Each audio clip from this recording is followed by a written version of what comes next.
Welcome to the Tepper School of Business Multimedia Series. For more information on the Tepper School at Carnegie Mellon, please visit us at www.tepper.cmu.edu/multimedia. And now, here's your selected video. Well, welcome to our second WL Mellon Speaker of the Year. We've got a great opportunity to listen to William Meaney today. It's always challenging to bring in C-level executives and that are working overseas, so this is a real nice opportunity for us to listen to international business. So the Zuellig Group, who are they? They're an international conglomerate. They're the market leaders in pharmaceutical distribution, generic drug distribution, manufacturing, nutraceuticals, agribusiness, and they also have a real estate arm. The Zuellig Group is one of the largest privately owned companies in the world. They have annual revenues reaching $12 billion. Please correct me if these numbers are incorrect. The group is based in Hong Kong and are positioned to do business across the entire Asian continent. Mr. Meaney joined Zuellig as the Chief Executive Officer in 2004 after serving as the Chief Commercial Officer of Swiss International Airlines. He holds over 20 years of professional management experience, specializing in growing or turning around ailing companies. His positions have spanned the globe, including the United States, Africa, Europe, and Asia, leading companies such as South African Airways and South African vaccine producers. Mr. Meaney also currently sits on the board of MSIA, a privately held pharmaceutical company. He holds a Bachelor's of Science in Mechanical Engineering, and he graduated from CMU's Tepper School of Business in '86. With that, with that, please give Mr. Meaney a warm Tepper welcome.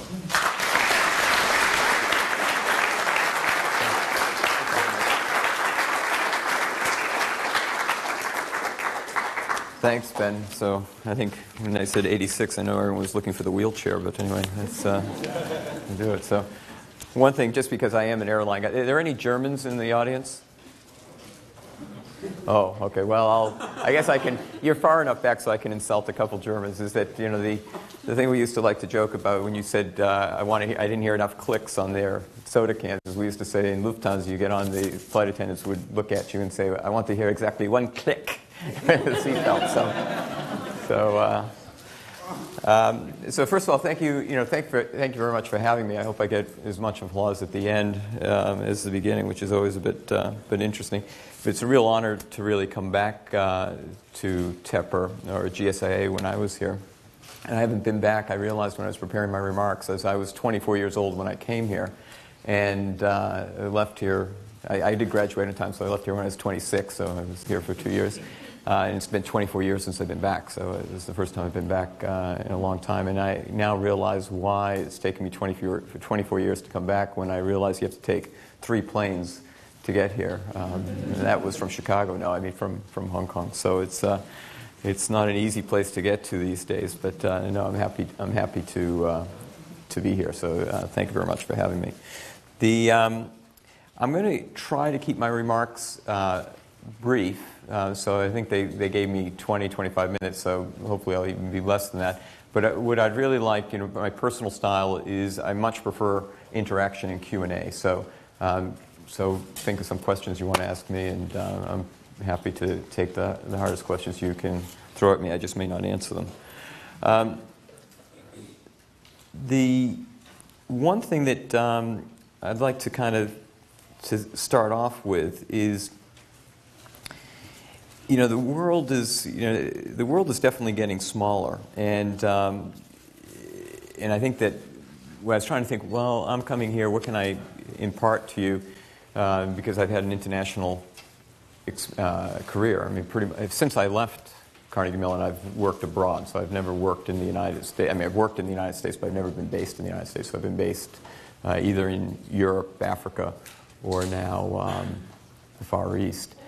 So what can I actually impart? Because things are getting smaller and smaller. So I think that the thing that I would just like to say is that I'd like to break up my remarks into a couple areas. One is, what are the key attributes or lessons that I've learned along the way that I think were a combination of what I learned here at Carnegie Mellon and what I've learned through the road of life that may or may not be helpful to you, but hopefully they will be.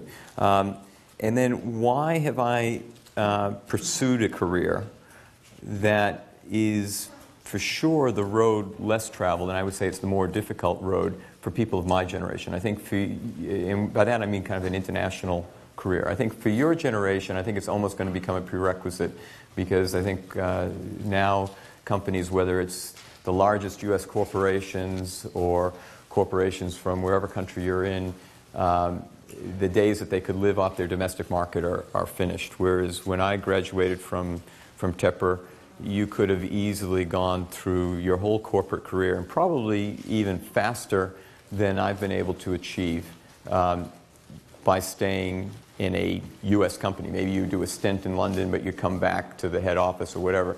I think those days are kind of, I think, over. I think that executives, if they really want to be successful in today's economy, in today's world, is you do have to have a much more global perspective, and global means really deep understandings of how different people think, how different people get things done, how different people look at problems in the world, and in terms of the way governments perceive the role of businesses in different geographies. So I think that's going to become a prerequisite. But for me, it was something that I had chosen to do kind of out of desire. So I think I'll touch upon that. So starting off with the first thing in terms of lessons that I've learned, I want to start with something a little bit, you might think, off the mark, but when I read it again preparing to come here, it struck a chord with me. How many? I'm kind of curious. How many people know an author by the name of Robert Fulghum,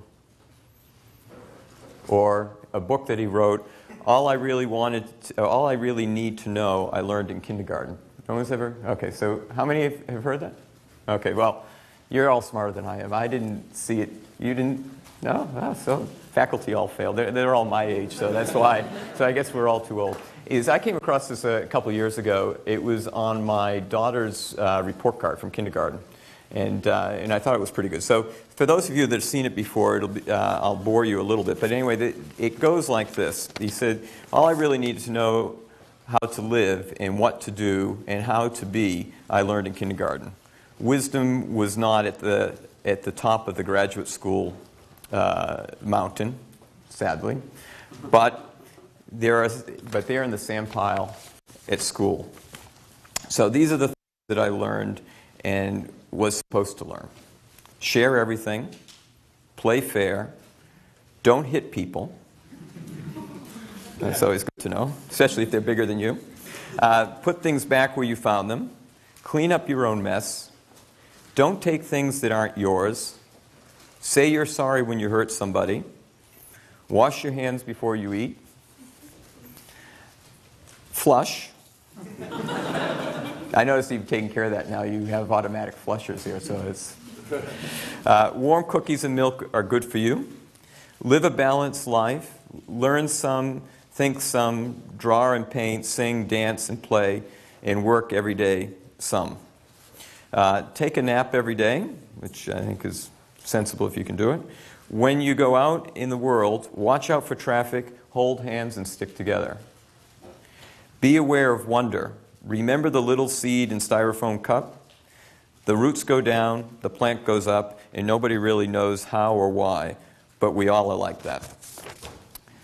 Goldfish and hamsters and white mice and even little seeds in the styrofoam cup, they all die, so do we. And remember the Dick and Jane books. And the first word you learned, the biggest word of all, anyone know what it is? No? No? What does Lester Lave always say in his lectures? Look, look. Does he still say that? So look is the biggest word. So, it is a bit funny, but what I want to do is just kind of draw on a couple of those, if I can find it in my notes. And let's see if I can. Pick up a few of those, and then just say how that's kind of related to both what I've learned going forward and what I think is important in terms of a business career leading up to the C-suite on an international basis. First, I think the play fair and don't take things that aren't yours. I think that giving credit to where it's due is really important. People who decide not to do that and decide to play what I call competitive politics, those things are just cancerous to our organization. Second, share, watch the traffic, and hold hands. Teamwork and sticking together is also, to me, is really important. And open communications is even more important. I think too many companies today operate in silos. And that, to me, is a problem on a number of dimensions, but it usually comes down to personal dynamics. What happens is that people many times say, information is power, so I'm going to hoard the information. What people forget is actually information hoarded to a single individual or a small group of individuals isn't information at all. It's a bunch of data. And the only way you actually have information is when you start sharing it across the organization, and that's when you can start building insights. So that, to me, is absolutely critical. And there are a lot of companies out there that I've dealt with, and even within our own company today, that silo mentality exists, and it's usually for bad reasons and for very personal reasons. And I spend a big part of my time trying to break those silos down. So I think that's very important information. Third, say you're sorry. Don't be afraid to make a mistake. I think many times we become paralyzed that say, well, if we decide we might make a mistake, let's go back and do some more analysis. Now, I'm not saying that analysis is not important, but there is a time to switch the computer off and make a decision and move forward. And the one thing I learned from the CEO of South African Airways when I was there is he said, there are 10 things that you need to do. 8 of them, I'm sure, will be right. 2 of them will be wrong. If you get 3 wrong, then I'll fire you. But you probably will get 8 of them right. If you move quick enough, you'll figure out the 2 that you got wrong, and you'll be able to fix them before they become life-threatening. In the meanwhile, you've got the benefit of the 8. But if you're in a turnaround, you just cannot always wait for perfection to settle in. So I think don't be afraid to make a mistake. When you've done the best you can, and you've figured out to the degree that you can, you have to shut the computer off and make a decision. Fourth, be aware of wonder. Don't ever lose intellectual curiosity. In my case, I probably have taken it to the extreme where I have an interest in a number of topics, and part of that is learning new geographies, new ways that people approach problems, meeting people from all different types of backgrounds. So that's kind of my part of learning. But whether it's picking up Scientific America to try to understand, at least at a superficial level, what's going on in nanotechnology, or picking up Foreign Affairs to try to understand how the political leaders in China, at least as seen by the Council for Foreign Relations, are thinking about certain topics in healthcare or in agriculture or in water management or in terms of political change. All these things I think are really important because it's the thing that allows you as an executive to think laterally, is if you show interest in a number of different areas that may be outside your specific focus or your day-to-day job. Yeah, so the next one is coming back to Professor Laib's word, look, right? And I would add, listen. And I think listening to understand, I think, is also one of the key things that you can do. I think many times we tend to finish each other's sentences, and this is a criticism that I still am working on or self-criticism I'm working on myself. But I think the ability to both look around yourself, observe things, and also listen to what people are saying to understand what they're trying to say, I think is really important. 6, we all die. Now, that's not saying that I want to do it today. From a business context, what is that important to me? I think that the challenge that we all have as business leaders is how do we actually pursue a business goal, a business idea, an objective with passion, but also maintain a certain level of objectivity so that at a certain point, that pony has taken you as far as it's going to take you, and you need to find another pony to ride. And I think that's it's extremely difficult. The number of business leaders that can truly reinvent themselves, I think, is limited. And I think that's, again, it's one of those things that you have to look at yourself in the mirror every day. I'm not saying that I've done it. I'm not saying that I do it well. But I think it's one of the things you need to try to look at yourself in the mirror each day to see if you're thinking about that and getting that balance right. Because as I say, business, I think Jack Welch said, business without passion is not going to be successful. If forget his exact quote, but he said something along those lines, and I couldn't agree with it more. But on the other side is you need to know when to move on. I mean, when you think about when I left here in 1986, General Motors was the largest company on the Fortune 500. Obviously, they got it wrong, right? I mean, they kept too much to one thing. I mean, it may be a bit superficial to say that's the one thing they got wrong, but I think they clearly have mismanaged it. On the other side, I mean, and it's not just to pick on General Motors. If you kind of look at the Fortune 500 of who was on it 20 years ago and who's on it today, again, you can see the same nature. Now, you say maybe that's the case. Maybe sometimes companies have to die with the idea and a new company has to come up. But I think our job as business leaders, for the shareholders that we work for, it's our job to try to prevent that from happening. So it's to try to take the current business model and make sure you reach as high up in the sky as you possibly can. But then when you realize it's running out of steam, you figure out what the next trick is to the degree that you can. And finally, I think is a balanced life. And I think, that's, everyone says that to you, but I think it is important. I think it ties in with the other comment about thinking laterally, because if you end up becoming very monochromatic, then I think you're not only going to be less satisfied with what you're doing, you'll find you have less enjoyment at work and you have less creativity in terms of what to do going forward. Okay, so why have I pursued an international career? It is a good question. It's probably a question that my family tries to answer for me as well. But I think that it is driven by my personal desire to always learn anew different things. And I think it's two-dimensional. One is the challenge, because I think if you think about turning around a business, if I've turned around a business in Pittsburgh or I turned around a business in the United States, that has a certain amount of challenge to it. If you turn around a business that's international where you have 20 different nationalities that are in the corporation, and by the way, you're a foreigner in the corporation as well because the company's not owned by American shareholders, but it's owned by shareholders from a different background. That just adds a whole nother of complexity. Some people would call that nuts or insanity. Other people call it a challenge. I enjoy it. And the other side of it is there is an adventure aspect to it. I mean, in terms of going to different places, again, meeting people, even in a social context. I once, when I left undergraduate, I worked in Washington for a couple of years, and I had to have a psychological evaluation for, luckily not an English evaluation, for my job.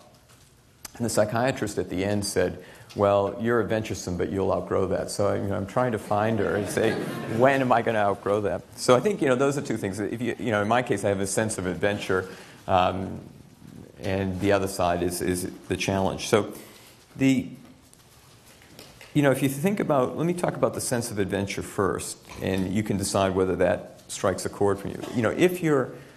If your goal in life, or if you get upset if you don't have real maple syrup on your pancakes in the morning, or real grits on the table if you're from the South, which I can never understand why people eat grits anyway, but okay, then an international career is not for you, right? But I would also question why you're in business school. Because I think that, again, coming back to my original point, is I think the days where you can just grow up and live in the South and achieve, have a major impact in business, I think are limited. Or in Vermont or New Hampshire, for that matter, with your fresh maple syrup. So I think that is something that I enjoyed doing. I enjoyed learning, but I think you're all going to, at one point or the other, I think, be faced with that real prospect. I'm not saying that you have to eat cockroaches or chicken heads. I've been able to avoid most of that, but you do have to have a bit more of adventure in you. And you need to maintain the eyes of a child. I mean, whenever I go to a new country, although I'm starting to run out of them, is that, I find that my eyes become wider. And I think that, again, is you never want to lose the eyes of a child, no matter how old you are or if you're half blind, as I am most of the time. Now, as for the challenges, coming back, I touched upon it briefly.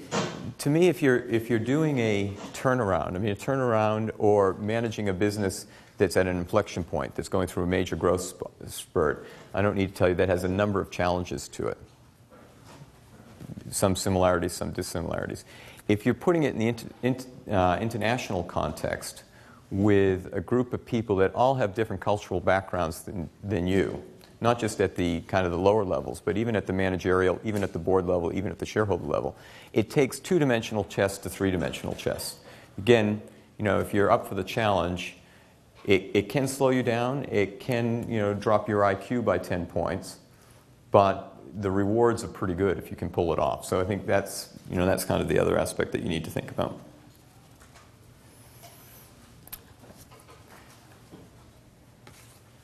In any company or organization, I think though it's difficult if you're a foreigner. But as I said, that if you build your bandwidth so that you have different styles with different people, but never losing what the core values of the organization, then I think you can have real impact. Because whether people come from a different background than you, if they know that you're actually dealing with them with sincerity and integrity, then that strikes a chord even for people who come from opposite side of the planet.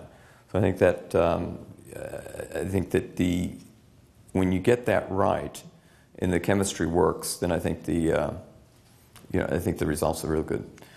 All that said, I think that the world is getting smaller, and the only thing I would encourage you is that when you're thinking about what you want to do when you leave Tepper, I would make sure that you at least think about how you're going to build your career, how you're going to have real impact. Because I think it would be a mistake. I think it's a mistake to come to business school and say that you just want to spend your time in the engine room, i.e. just doing the analysis. I think you don't need to come to business school to learn how to do analysis. I think Tepper has got an extremely strong role to make sure that you can understand and you're able to execute very good analysis. But you have to say, why am I here? I mean, you're here because you want to understand issues, you want to think about, you want to understand at such a level of detail that you want to think about different ways to actually use that to create sustainable long-term competitive advantage. You want to make a decision, you want to excite other people to actually follow through and help you achieve and implement that. I mean, that's why you come to business school. And if you don't want to do that, then I don't know why you're putting yourself through the pain of coming here. And I think the other dimension of that is, as I said, in my particular case, I decided to make that more complicated by pursuing an international career. I think for your generation, at some point, you're going to have to be able to not only do all those things, but you're going to have to be able to do it in a context or in an environment which is outside your cultural comfort zone. So you need to think about how you're going to broaden your toolkit, how you're going to broaden your ability to interact with people to still get those results. So I'm going to leave my remarks there, and I hope that at least a few of them spurred some questions, and I'm happy to take any questions. Yes? My name is Justin Shock. I'm a second year. Thanks for coming today. I like your point about having a balanced life, but I think it's a lot harder to apply and practice in the same theory, especially for MBAs, with our internships and jobs. I was just wondering if you could give us a little your thoughts on how, one, you did it when you went through it right out of MBA school. How do you know what the line is when you're trying to work your butt off so you can be comfortable in positions such as yourself? So I don't know if you have any thoughts on that. It varies. Well, first of all, you don't sleep a lot, right? So it depends. It's easy to get balanced if you don't sleep very much. So I never was afflicted by either getting a lot or needing a lot of sleep. It's a good question. I think balance. First of all, I think you need to be doing what you like to do, right? I'm not a great believer that you spend a lot of time doing things you just can't stand. I mean, we always have to do things that we don't like, but you need to like what you're doing. And then I think the other side is that you can't get so obsessed by it. If you become obsessed by anything you do, no matter how hard you work, then you've got a problem. So, I don't think it's ever about hard work. I mean, you can work 100 hours a week, which is easy. If you leave here, and do investment banking, consulting, you're working 100 hours a week and you're traveling. But you still have free time. What do you do with your free time? So you need to make sure that when I say balance, I'm not saying that you work 40 hours a week and you play 40 hours a week. But you need to, first of all, like what you're doing. And then you have to make sure that the free time that you have is that you use it wisely. For instance, just kind of stupid remarks is that my wife and I, when we do have a chance to go out to dinner, we don't go to feed, we go to dine, so to speak, if that means anything to you. If feed is, going in to get a bunch of calories and say, okay, well, we had to eat, so that's kind of over. We go out to have a nice meal, maybe spend more money than we would like to, but we figure we have limited time, so when we do something, we do it well and something that we enjoy. So there's different ways that you can kind of think about it. So you just got to use your time wisely. And I definitely don't get the chance to play as much as I work. Thank you. Yeah. Yeah, I also have a question about balance. Like, you always work as a foreigner, and did you compromise a lot in your career? And like how you approach things might be different from other people. So how do you balance between who you are and where you are? It's a good question. I think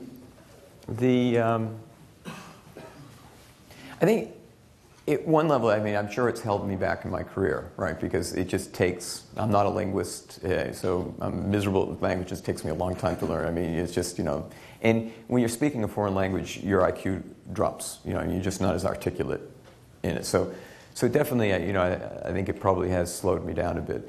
But it's what I like to do.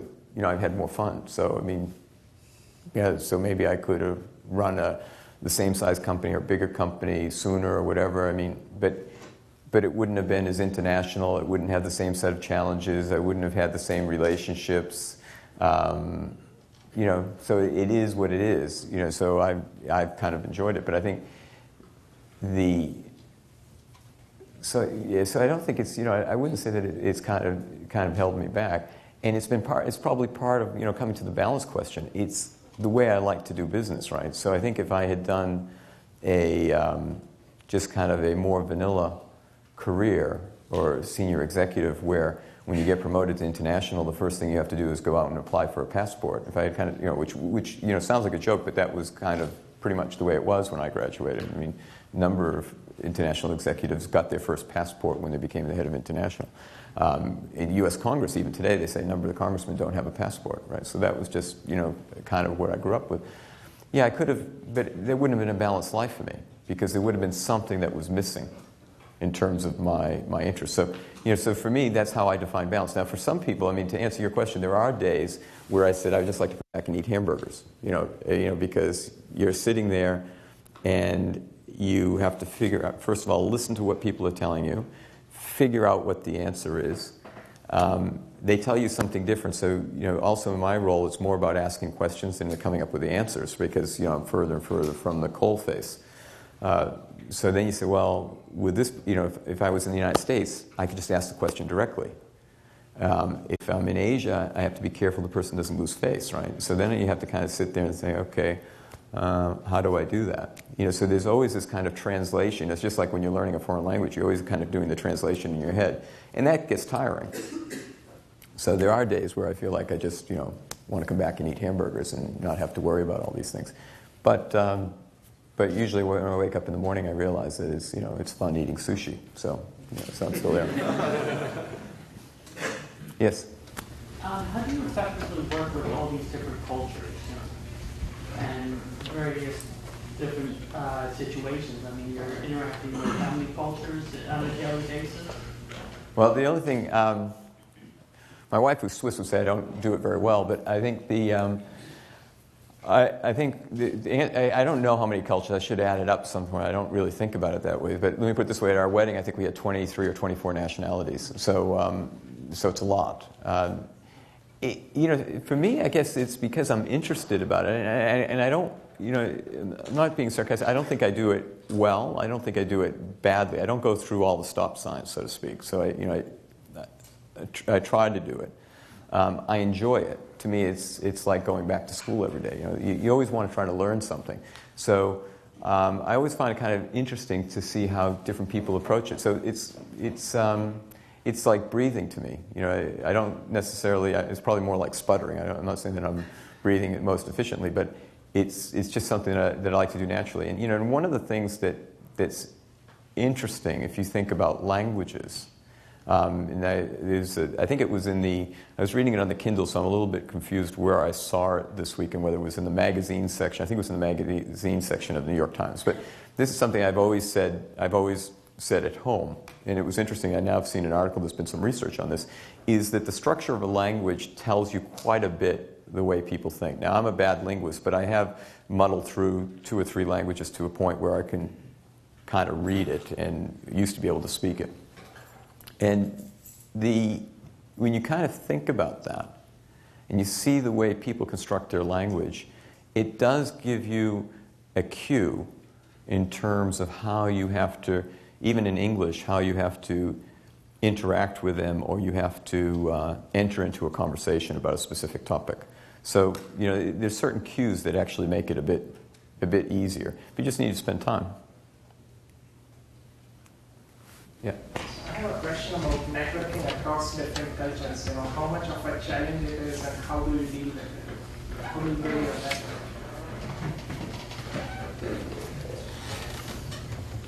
Well, I think networking is, again, network. I'm kind of a view. A friend of ours sometimes says, "Oh, you have a great network," and I kind of looked at him and I said, "Oh, I'm not sure I really do." And then he goes, "Oh, yeah, this person that." I think, first of all, I have a network because I never use it. I mean, when I say use it, I never abuse it, so to speak. In other words, I think you don't have a network if people feel like, oh, you're trying to, get over to that edge of the room to shake their hand and get their business card, and then you kind of, next thing you know, they're getting an email or a LinkedIn invite the next day. I never do that, right? So I think that's so I probably don't exploit it as much as I could. And I think, again, it just comes natural. I mean, you can't fake it. I mean, if you're sitting there, you have a reason to talk to somebody, and you engage them in a way that they find interesting and you find interesting, then it works, right?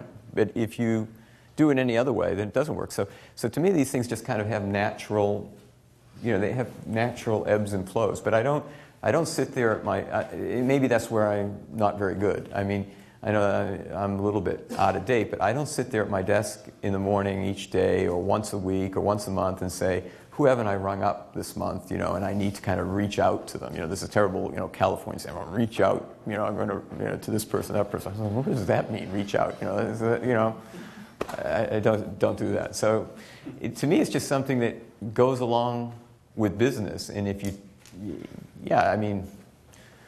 make sure you remember people, but it's not something that I actively try to manage. Yes? So how has the business changed, the business environment changed in Hong Kong since handover from Britain to China? I'm probably not the right person to ask, but I'll tell you what I think, right? Because I only moved there 6 years ago, but I used to go in the 90s pretty much every 6 weeks for about 5 years. Okay, so I observed it more as a visitor to the city before, and now see it.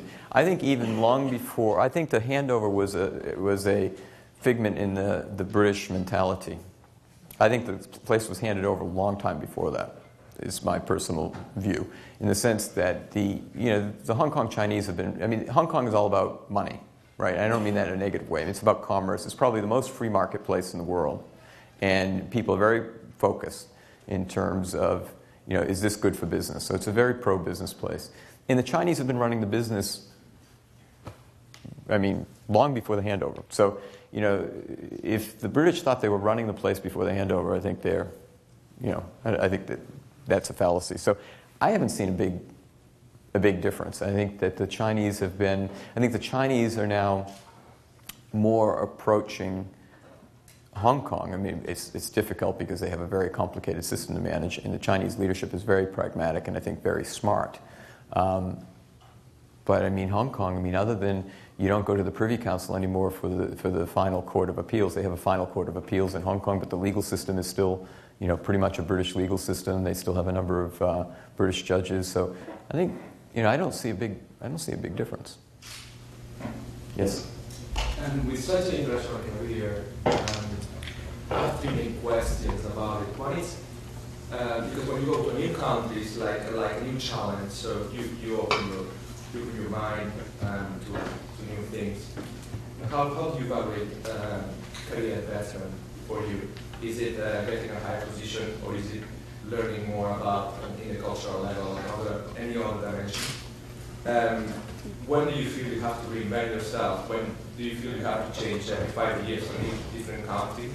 Or do you feel you can stand longer? Or what are the cues that make you change?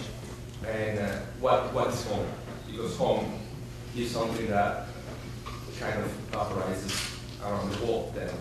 So I'm wondering what's your perspective? Okay. Well, I think first the one thing I would say, I had a client one time that said to me, there are two types of people in the world. People who manage their job and people who manage their career. And that his view, and which I agree, is you should manage your job. Because if you do your job well, your career takes care of the place. I mean, you can't be completely naive because, many times you're swimming in the water with sharks. But, I think generally your bias, if you had to have one or the other, you should manage your job. So that, I'm idealistic enough still at my age that I fundamentally believe that. So to answer your question, I think aspiring to be in a more senior position before you actually understand the stuff on the ground, big mistake. So my comments about if you're here just to be an analyst, you're in the wrong place. That doesn't mean that you can skip the analytical step. I think to be a business leader today, you have to be technologically savvy, which that means you can't be afraid of technology, and that goes to being able to analyze new situations. And I think you have to have that because as you climb the tree, you have to have a good nose to be able to ask the right questions and find out when an answer stinks. And you just can't short-circuit that. So I would never recommend that somebody tries to short-circuit the process. So the result is if you go to a new country and you have to kind of go through and eat your Wheaties, using the American expression, you have to kind of eat, or your grits, whatever, you just have to do that and plug your nose, and you need to do that. And it does slow down your career. I mean, it's, and I'm sure by your accent, so I'm sure you find that also in the States, right? I mean, it's, especially if you're dealing with people that have never traveled outside the States. I mean, you're like an alien to them. You might as well be E.T., right? So that's, yeah. So anyway, so that, so I understand that. The second part of your question is like, do I get bored? So do I, after like 5 years in a place, say, okay, well, done that, now I go to the next place. Well, I think as you get older, you probably become less bored. I've actually never really, that's not the reason why I've actually changed. I mean, I could have spent a whole career in Africa. The continent is changing very rapidly. There's a lot of countries. I mean, it's a fairly dynamic place. Europe, I can maybe talk about that later someone's time, but I'm fairly negative about Europe from a business standpoint. But, culturally, I mean, you could live in Europe your whole life and still learn something new every day. So I don't think that's the thing. In Asia, it goes without saying. It's two dimensions. One, it's a big place. And the second thing, it's dynamic. It's just, Asia today is not Asia what it was a year ago or 2 years ago or 3 years ago. So I never really get bored. And I'm trying to think what was your third question? What's home? Oh, home. Yeah, well, that's why I forgot. It's interesting. I mean, my wife and I talk about that. I wouldn't say a lot, but we talk about it fairly often, especially with the kids and everything.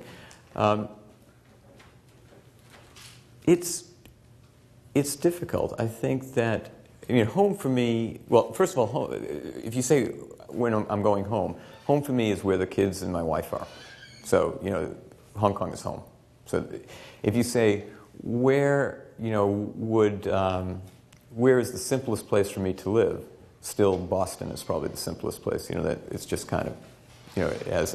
Where would my wife and I be most comfortable to live if we were big city people? It would probably be New York, because I think New York could be a city anywhere in the world. It's just the kind of thing. Where will we retire? Probably Switzerland, because it's in the middle of Europe. That's kind of, but I think even when I say when we retire, we will probably still have a place in Asia and a place in North America. So, it's a difficult question. It's a difficult question. And the more you travel, is you don't fit in. The real reality is you don't fit in anywhere perfectly, right? But luckily the planes fly pretty well almost everywhere in the world except Pittsburgh. So it's.